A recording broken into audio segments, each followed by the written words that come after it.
As a woman, you only have one chance of conceiving in a whole month, and that is during your fertility window. I'm making this video today because a lot of women fail to understand that we are all different. We all have different cycle lengths, and so we have different fertility windows. That your friend got pregnant after having sex on so day of her menstrual cycle does not mean that you will get pregnant if you do the same. This is a very personal journey where you can only get results using the signals from your own body, not from someone else's. Hello everyone, welcome back to my YouTube channel, and today I'll be teaching you how to spot your fertile window using the signs from your own body. I'm already excited because I know that you watching me, you are set to becoming a mother. Let's get right into it. The first method you can use is by tracking or examining your cervical mucus. Simply put, this is you examining your discharge down there and trying to understand what it is telling you. Now, throughout your menstrual cycle, your hormonal levels are always changing. They fluctuate a lot, going up and down. At one point, they are trying to get your body ready for conception. So they cause the eggs to start to grow and mature, and eventually they cause the release of the egg from the ovary. And once the egg has been released, they start to prepare the lining of your womb, hoping that the released egg will get fertilized and then come to implant itself in the womb. So they try to make the womb lining suitable and friendly in anticipation for the fertilized egg. And if fertilization does not occur, they will have to re-strategize. Your hormonal levels will change again, and then your body will start to break down the lining of the womb that was prepared. Imagine preparing a food for a visitor and the visitor does not show up. You have to eat your food now. So the body breaks down the lining of the womb, and that is what you shed as your menstruation or your period. It doesn't end there. After the shedding, the levels of your hormones will change again, and then they will start to prepare you again for conception. That is why it is called a menstrual cycle. It never ends, it never stops until you hit menopause. You see all these processes, all these stories, we cannot see them. We don't even know when they happen.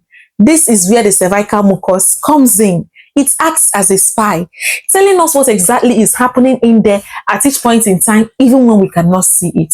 The moment your hormonal levels change, and then your body is starting to grow those eggs, and the eggs are starting to get mature, your cervical mucus will change. It will become thick and sticky. So when you put the discharge between your fingers and you try to separate your fingers, you will see that it is sticky. This type of discharge is not fertility friendly. It is acidic in nature, which means sperm cells cannot survive in them. And because they are thick and sticky, sperm cells cannot even swim freely through them to get to the womb. So this is not a time you want to try for that baby, because your chances of conceiving at this time is very low. This is just your body telling you that something is going on in there, but it is not yet time to do the do. Now, as we approach ovulation, you will see that your cervical mucus will start to change again. This time around, it will increase in quantity, become creamy. And when you put the discharge between your fingers and try to separate your fingers, you will see it is becoming stretchy. Now, we are getting there, but we are not there yet. And then when ovulation finally happens, the egg has been released, you will see that the cervical mucus becomes transparent in color, just like water. And when you put it between your fingers this time and you stretch it out, it is very stretchy. This is the main cocoa. We are looking out for this kind of discharge because it is alkaline in nature, which means sperm cells will survive for days in it. And because it is very stretchy, it is very easy for the sperm cells to swim through them and get to the womb to fertilize the egg.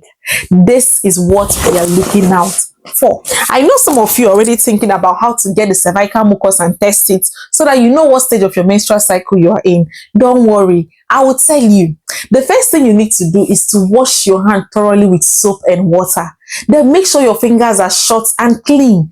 You don't want to introduce anything that will cause infections into your body. So please wash your hands thoroughly. Then get into a comfortable position. You can decide to squat, or you can sit on the toilet seat, or you can even stand with one of your foot elevated, just to give yourself good access into the vagina. Now, use your index finger or your middle finger, don't use the two, use one of them, and gently reach into the vagina. Note the word gently. Don't do it forcefully, and don't go in too deeply so that you don't give yourself injuries. Gently reach into the vagina and collect a sample. After you've collected a sample, Put the sample between your fingers like this, and then try to stretch it, try to separate the fingers. If the sample is sticky, that sample is not fertile. But if the sample is very stretchy and it is transparent in color or almost transparent in color, that sample is fertile and it is time to do the do. Now, this is a simple test that will help you to keep track of your cervical mucus and tell you when it is very fertile and it is time for you to try for a baby. The second way to spot your fertility window is by watching out for ovulation pain. Ovulation pain is a type of pain that is felt on either side of the lower abdomen, depending on the ovary that is releasing the egg. You know, the ovaries, they take turns to release the egg each month. So if it's the right ovary releasing the egg, you're going to feel this pain on the right side. And if it's the left ovary releasing the egg, you're going to feel this pain on the left side. Now, this pain is very easy to miss because sometimes it's just there for a few hours and then it is gone. So you have to be alert and be on the lookout for this pain because it signals the release of the egg from the ovary and it is time to try for a baby. So anytime you feel this pain, usually it comes in the middle of your cycle. You can feel a sharp pain on one side, either left or right. It can come as a sharp pain or twinges or a mild cramp. Just look out for it and then try for a baby during this time. I'm talking about ovulation pain. There is also something called ovulation bleeding, and some women would see this in the middle of their cycle. So when you urinate and you try to wipe, you see tiny spots of blood, and that's just it. Might happen for a day or just 2 days maximum and it's gone. It is called ovulation bleeding, and sometimes the pain accompanies this bleeding, showing you that the egg has been released from the ovary and it's time to try for a baby. The third way to spot your fertility window is by tracking your basal body temperature. What is a basal body temperature? It is the lowest temperature of your body at rest. And why are we tracking this? We are tracking this because just before ovulation, there is a dip in your temperature readings. And after your ovulation, there is a spike in your temperature readings. So that dip and that spike will tell us that ovulation has occurred. So how do you track your basal body temperature? First, you have to get a very good thermometer. In fact, get a basal body thermometer. It is very sensitive and it can detect even the slightest change in your temperature readings. Now, first thing in the morning, even before you get out of bed, once you open your eyes, take your temperature and note down the reading. So every day you wake up, take your temperature, note down the reading. You will notice the pattern. And then you will notice that one of those days, you will see a dip in your temperature. Your temperature will go down. It will be lower than normal. And then when you take it again the next day, you will see that spike, showing you that ovulation has occurred. The fourth way you can spot your fertility window is by using the fertility awareness method, or we call it the FAM. Now, the fertility awareness method is more like combining all the methods that we've talked about to help you to highly predict ovulation. Imagine if you are tracking your basal body temperature and you're also watching out for ovulation pain and ovulation bleeding, and you're also tracking your cervical mucus and examining it to know when you're fertile. Tell me how you're going to miss your fertility window. It is like double authentication. You will not miss it. You will catch the ovulation and you will get pregnant.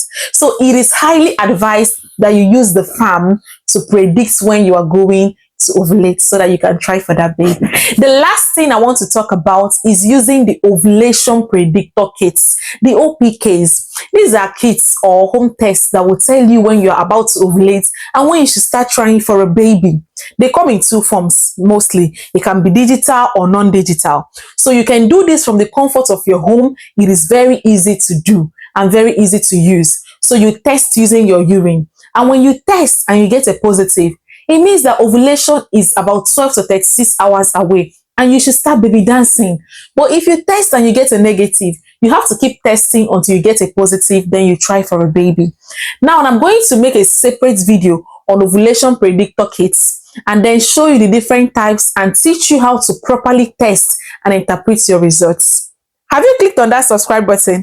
Please click on that subscribe button, share this video, like this video so you get notified each time I drop a new video. Thank you for sticking with me to the very end. Bye and see you next time.